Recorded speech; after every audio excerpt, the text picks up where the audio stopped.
2020 முடிய போகுது. 2021 எப்படி இருக்க போகுது அப்படிங்கிற ஒரு எதிர்பார்ப்பு எல்லாருக்குமே இருக்கு.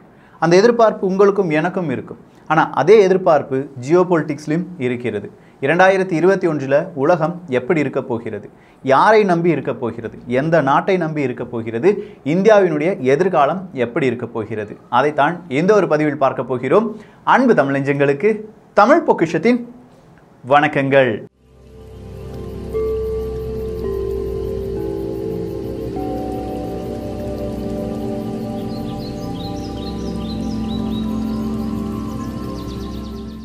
இரண்டாயிரத்தி 20 நடந்த எல்லா செய்தியுமே மறுபடியும் கொஞ்சம் ரீஅப்ளை பண்ணி பாருங்க, இல்லாட்டி ரீவைண்ட் பண்ணி பாருங்க. முதல் விஷயம், இந்தியாவுக்கும் சீனாவுக்கும் இடையே ஏற்பட்ட அந்த எல்லை போர் இல்லாட்டி எல்லை பதட்டம், அதை ஃபர்ஸ்ட் விஷயமா எடுத்துக்கோங்க. அடுத்ததா அமெரிக்காவுக்கும் சீனாவுக்கும் இடையே ஏற்பட்ட பிரச்சனைகள், வர்த்தக போராக இருக்கட்டும், பலவிதமான தடைகளாக இருக்கட்டும் அது. மூன்றாவதாக பிரெக்சிட்டை எடுத்துக்கோங்க. நான்காவதாக இஸ்ரேல் அரபுலகம், இந்த இரண்டு நாடுகளுக்கு இடையே ஏற்படக்கூடிய அமைதி பேச்சுவார்த்தைகள் அப்படிங்கிறத எடுத்துக்கோங்க. இந்த 4 விஷயங்கள் தான் உலகை 2021 ஆளப்போகிறது அப்படின்னு சொல்லலாம். வெறும் 4 விஷயங்கள் இந்த உலகை ஆண்டு விடுமா? வேற எதுவுமே இம்பார்ட்டண்டான விஷயம் நடக்கவே இல்லையா அப்படின்னு பார்த்தா உலகமெங்கும் நடந்திருக்கும் இந்த கொரோனா வைரஸ், அவ்வளோதான். வேறு நாடுகளுக்கெல்லாம் கொரோனா வைரஸ் மட்டும்தான் பிரச்சனை. ஆனால் இந்த 4 நாடுகளுக்கு இல்லாட்டி இந்த 4 செனேரியாவை சேர்ந்த நாடுகளுக்கு பலவிதமான ஜியோபொலிட்டிக்ஸ் பிரச்சனை என்பது இருக்கிறது. ஸோ முதல் பிரச்சனைக்கு வரலாம். இந்தியா சீனா எல்லை பிரச்சனை. இது முடிவுக்கு வந்துடுமா? 2021 முடிவுக்கு வந்து விடுமா என்று கேட்டால் நிச்சயமாக நடப்பதற்கான வாய்ப்புகள் இல்லை அப்படின்னே சொல்லலாம். இல்லாட்டி மிக மிக மிக குறைவு. போற மாதிரி போயிட்டு மறுபடியும் திரும்பி வருவதற்கான வாய்ப்புகள் தான் அதிகமாக இருக்கின்றன. இதுக்கான காரணங்களை பார்த்து விடலாம். இன்னைக்கு, நேற்று, ஒரு வாரம் இல்லாட்டி 2 வாரத்திற்கு முன்பாக இந்தியாவினுடைய வெளியுறவுத்துறை அமைச்சர், இந்தியாவினுடைய இராணுவ ஜெனரல் எந்தெந்த நாட்டுக்கெல்லாம் சென்றிருக்கிறார் அப்படிங்கிறத பார்த்துருக்கீங்களா? 1 யூகேக்கு போனாங்க, கத்தருக்கு போனாங்க, இன்னைக்கு நீங்கள் பார்த்தீங்கன்னா சவுத் கொரியாவுக்கு போயிருக்காங்க. அதே மாதிரி Saudi Arabia, United Arab Emirates இங்கே போயிருந்தாங்க. எதற்காக? அரபுலக நாடுகளையும் சவுத் கொரியாவையும் இந்தியா மிகப்பெரிய அளவில் இப்போது பேசு பொருளாக மாற்றி இருக்கிறது. இந்த ஒரு யோசனை நமக்குள் வர வேண்டும். நேற்றைய தினம் வேறொரு செய்தியை பார்த்தோம். இந்தியாவும் வியட்நாமும் சேர்ந்து தென்சீன கடலில் அவர்களுடைய போர் ஒத்திகையை செய்து பார்த்தார்கள். இந்தியாவுக்கு உதவுவதற்கு தயாராக பிரான்ஸ் நிற்கிறது. இந்தியாவுக்கு ஜெர்மனி உதவும். ஜெர்மனி ஆன்டி சீனா என்கிற ஒரு கொள்கையில் வரப்போகிறது. ஸோ இப்படி பல செய்திகளை 2020 முழுவதுமாக நாம் கேட்டு வருகிறோம். வியட்நாம் நமக்கு ஆதரவு தராங்க, ஆஸ்திரேலியா நமக்கு ஆதரவு தராங்க. அப்படி பார்க்கும்போது பல நாடுகள், ஜப்பான் முதல் எல்லா நாடுகளுமே இந்தியாவுக்கு ஆதரவு தரும்போது ஒற்றை நாடாக சீனா இதை முழுவதுமாக எதிர்கொள்ள வேண்டும். ஸோ 2021 அப்படின்னு சொல்லும்போது பாகிஸ்தானை தன்னுடைய நண்பனாக்கவோ இல்லாட்டி பாகிஸ்தானை மிகப்பெரிய அடிமையாக்கவோ சீனா முயலும். அதற்கான காரணங்கள், அதற்கான பேஸ் எல்லாமே அங்கே செட்டப்பாக போட்டு வச்சுட்டாங்க. முக்கியமான விஷயமாக பார்க்க வேண்டும் என்றால் பாகிஸ்தானுடைய ஆட்சி கவிழும். நிச்சயமாக அதை எதிர்த்து பல அரசியல் கட்சிகள் அவர்களுடைய குரலை உயர்த்தி வருகிறார்கள். ஸோ பாகிஸ்தானில் ஒரு அரசியல் மாற்றம் நிகழ்ந்து அது இம்ரான்கான் அரசியலாக இருந்தால் அது சீனாவுக்கு மிகப்பெரிய எச்சரிக்கையாக மாறும். இன்றைய செய்தி நீங்க கவனிச்சிங்களா? சீனாவிலிருந்து மீண்டும் 5-6 நபர்கள் நேபாளத்துக்கு வந்திருக்கிறார்கள். ஆல்ரெடி 3 பேர் சண்டையில் வந்து இறங்கிட்டாங்க. மிக முக்கியமான நபர்கள், சீனா கம்யூனிஸ்ட் பார்ட்டியை சேர்ந்த மிக முக்கியமான நபர்கள் எல்லாமே வந்தாங்க. அவங்களால பேச்சுவார்த்தையை முழுவதுமாக முடிக்கவில்லை அப்படின்னு சொல்லி ஒரு 6 நபர்களை புதிதாக களமிறக்கி இருக்கிறார்கள். இதற்கு காரணம் நேபாளம் சீனாவினுடைய கைவிட்டு போய்விடக்கூடாது என்பதற்காகத்தான். இதே மாதிரி பாகிஸ்தானும் சீனா அவனுடைய ஆதிக்கத்தை செலுத்த நினைக்கும். ஸோ இந்த பிரச்சனை அப்படியே ஓடிக்கொண்டே இருக்கும். இதையெல்லாம் பார்ப்பதற்கு முன்பாக 2021 ஃப்ராக்மெண்டட் வேர்ல்டு என்று அழைப்பார்கள். பல செய்திகளில் நீங்கள் அதை இனிமேல் கேட்பீங்க. ஃப்ராக்மெண்டட் வேர்ல்டு அப்படின்னா 3ஆக இதை பிரிக்கிறார்கள். இந்த உலகம் எதை பார்த்து சுழலும் அப்படின்னு பார்த்தா அமெரிக்கா, சீனா, ஐரோப்பிய ஒன்றியம், இந்த 3ஐ பார்த்துதான் உலகத்தினுடைய எல்லா செய்திகளும் இருக்க போகின்றன 2021லையும். 2020 என்னடா சீனா அமெரிக்கா சீனா அமெரிக்கான்னு சொல்லியே பேசிட்டு இருக்கு அப்படின்னு சொல்லி நிறைய பேர் கேட்டாங்க. 2021லையும் இதே ஒரு விஷயம் தான் நடக்க போகிறது. ஐரோப்பிய ஒன்றியம் அப்படின்னு சொல்லும்போது பிரிட்டனுடைய எக்ஸிட், ஜெர்மனி மற்றும் பலவிதமான பிரச்சனைகள், ரஷ்யாவினுடைய தலையீடு, இது எல்லாம் ஐரோப்பிய ஒன்றியத்தை மிகப்பெரிய ஒரு பேசு பொருளாக மாற்றும். ஸோ இஸ்ரேல் அப்படிங்கிற ஒரு நாட்டை மையப்படுத்தி அடுத்ததாக அமெரிக்கா விளையாடக்கூடிய விளையாட்டு முடிந்து விட்டதா? ஜோ பைடன் அவர்களுடைய ஆட்சி காலத்தில் எந்த மாதிரியான மாற்றங்கள் நடக்க போகிறது? பல கேள்விகள் இருந்தால் ஒரே ஒரு விஷயத்தை நல்லா புரிஞ்சுக்கோங்க. டொனால்டு ட்ரம்ப் அவர்கள் தேவையில்லாத எந்த நாட்டுக்கு எதிராகவும் செயல்படவில்லை. அவருக்கு எதிரியாக தோன்றிய நாடுகளுக்கு மட்டுமே எச்சரிக்கையும் பொருளாதார தடையும் கொடுத்தார்கள். ஸோ அமெரிக்கா பல உலக அமைப்புகளிலிருந்தே கொஞ்சம் விலகி நின்றது.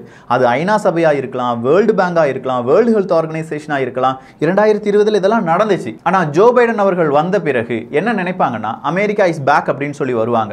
ஸோ அமெரிக்கா விட்டு போன நிறைய விஷயங்களை பிடித்தெடுக்க நினைப்பார்கள். அப்படி பிடித்தெடுக்க நினைக்கும் போது ஆப்கானிஸ்தான்ல இருந்து ஈரான் வரை அவங்களுடைய பார்வை நீளும். இந்த நேரத்தில் இஸ்ரேல் பல அரபுலக நாடுகள் கூட நாங்கள் அமைதி பேச்சுவார்த்தையில் ஈடுபட்டு விட்டோம் அப்படின்னு சொன்ன பிறகும் அதற்கெல்லாம் மிகப்பெரிய ஒரு எதிரியாக நிற்கும் நாடு ஈரான் மட்டும்தான்.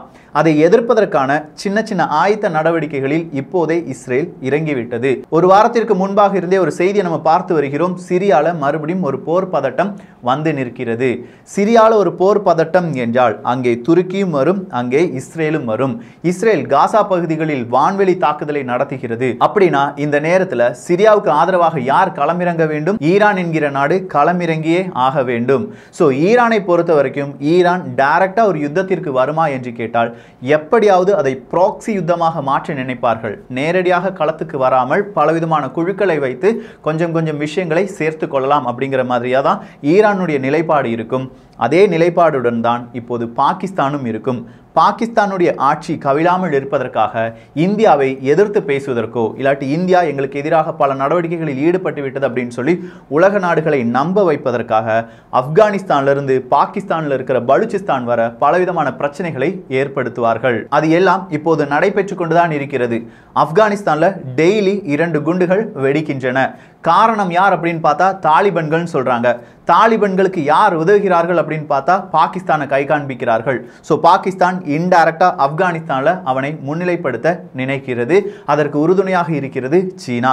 இந்த 2 விஷயத்தில் அடுத்ததா அமெரிக்காவினுடைய பார்வை எல்லா உலக நாடுகளிலிருந்தும் அமெரிக்கா விலகி சென்றது அப்படிங்கிறத திரும்ப கொண்டு வரும்போது அமெரிக்கா தான் வல்லரசு, நான் தான் உங்களுடைய தலைவன் அப்படிங்கிறத ஜோ பைடன் அவர்கள் எல்லோருக்குமே மிகப்பெரிய அளவில் சொல்லி காண்பிக்க வேண்டிய ஒரு கட்டாயம் இருப்பதால் அனைத்து நாடுகளிடம் இருந்து சீனாவை வெளியில் நிறுத்த பார்க்கும். சோ சீனாவை வெளியில் நிறுத்தினால் மட்டும் போதுமா? அவங்களுடைய ஆதிக்கம் பெரிய அளவில் இருக்க வேண்டும் என்றால் இஸ்ரேலுடன் மீண்டும் கைகோர்க்க வேண்டியதாக இருக்கும். ஆனால் இந்த நேரத்தில் வேறொரு பிரச்சனை இருக்கு. இஸ்ரேலில் ஆட்சி என்பது கவிழ்க்கப்பட்டிருக்கிறது. 4வது எலெக்ஷனுக்கு இஸ்ரேல் மக்கள் தயாராகி கொண்டிருக்கிறார்கள். ஸோ இஸ்ரேலில் நடக்கக்கூடிய ஆட்சி மாற்றமும் அதே நேரத்தில் அமெரிக்காவில் நடைபெற போகும் ஆட்சி மாற்றமும் ஒரே ஒரு புள்ளிக்காக இருக்க போகிறது. அந்த புள்ளியை மையப்படுத்தி தான் அரபுலகமும் அரபுலகம் இல்லாத இஸ்லாம் நாடுகளும் சண்டை போட தயாராகி கொண்டிருக்கின்றன. கொஞ்சம் வியப்பாக தான் இருக்கும். நல்லா கவனிச்சிங்கன்னா உங்களுக்கு தெரியும். அரபுலகம் அப்படின்னு சொல்லும்போது கத்தர், United Arab Emirates, Saudi Arabia போன்ற நாடுகளை சொல்லலாம். அரபுலகம் இல்லாத இஸ்லாமிய நாடுகள் அப்படின்னு சொல்லும்போது மலேசியா, துருக்கி, பாகிஸ்தான். இந்த மலேசியா, துருக்கி, பாகிஸ்தான், இதில் துருக்கியும் பாகிஸ்தானும் மலேசியா கொஞ்சம் ஒதுங்கி நிற்கிறாங்க. ஆனால் துருக்கியும் பாகிஸ்தானும் ஒன்றாக இணைந்து ஆர்கனைசேஷன் ஆஃப் இஸ்லாமிக் கார்ப்பரேஷன் என்பதில் துருக்கியை தலைவனாக மாற்றுவதற்காக பல நேரங்களிலும் முயன்று வந்தது 2020. அதே ஒரு நிலைமையை 2021 அவர்கள் என்ன செய்வார்கள்? கொஞ்சம் கொஞ்சமாக காய் நகர்த்த பார்ப்பார்கள். இப்படி அரபுலகத்திற்கும் அரபுலகம் இல்லாத இஸ்லாம் நாடுகளுக்கும் ஒரு சண்டை வரும்போது அங்கே நான் உங்களுக்கு தலைவனாக இருக்கிறேன், நான் உங்களுக்கு நண்பனாக இருக்கிறேன் அப்படின்னு சொல்லி இஸ்ரேல் வருவாங்க. அப்படி இஸ்ரேல் வரணும்னா சவுதி அரேபியா இந்த கூட்டணியில், அரபுலக கூட்டணியிலிருந்து கொஞ்சம் விலகியே இருக்க வேண்டும். அது இப்போதும் நடைபெற்றுதான் வருகிறது. அரபுலகம் அப்படின்னு சொல்லும்போது யுனைடெட் அரப் எமிரேட்ஸ், கத்தர் கூட, மொராக்கோ கூட, இவங்க கூட எல்லாரும் கூடயும் யார் இப்போ நல்லபடியாக பேச்சுவார்த்தையில் ஈடுபட்டு வருகிறார்கள்? இஸ்ரேல் நாடு ஈடுபட்டு வருகிறது. இதை வெளியில் நின்று இதற்கெல்லாம் காரணம் சவுதி அரேபியா தான் அப்படின்னு சொல்லி ஒரு பேசு பொருள் இருந்தாலும் இல்லை, நான் இதுக்கெல்லாம் காரணமே கிடையாது அப்படின்னு சொல்லி சவுதி அரேபியா இதை புறம் தள்ளுகிறது. ஆனால் நேற்றைய செய்தி கொஞ்சம் டிஃப்ரெண்டாக இருந்துச்சு. துருக்கி என்ன சொல்லிட்டாங்க? நாங்களும் இஸ்ரேல் கூட அமைதி பேச்சுவார்த்தைக்கு வர தயாராக இருக்கிறோம், ஆனால் பாலஸ்தீனத்திற்கு நீங்கள் ஏதாவது ஒரு முக்கியத்துவம் கொடுக்க வேண்டும் அப்படிங்கிறது தான். ஆனால் பாலஸ்தீனத்திற்கு முக்கியத்துவம் அப்படின்னு சொல்லும்போது இதை கவனிப்பதற்காகவே ஒரு அமைப்பு என்பது இருக்கிறது. அந்த அமைப்பையே இல்லாமல் செய்ய போகிறது இஸ்ரேல் கத்தர் கூட்டணி. அது மட்டும் நடந்துருச்சுன்னா பாலஸ்தீன மக்களுக்காக யார் குரல் கொடுப்பார்கள் அப்படிங்கிற ஒரே ஒரு கேள்விதான் இருக்கும். டைரக்டா இஸ்ரேலை எதிர்த்த நாடு பாகிஸ்தான் மட்டும்தான். ஸோ பாகிஸ்தான் அங்கே தனிமையாக மாறுவதற்கான வாய்ப்புகள் இருக்கு. அந்த நேரத்தை இந்தியா பயன்படுத்திக் கொள்வதற்கான வாய்ப்புகள் கூட இருக்கிறது.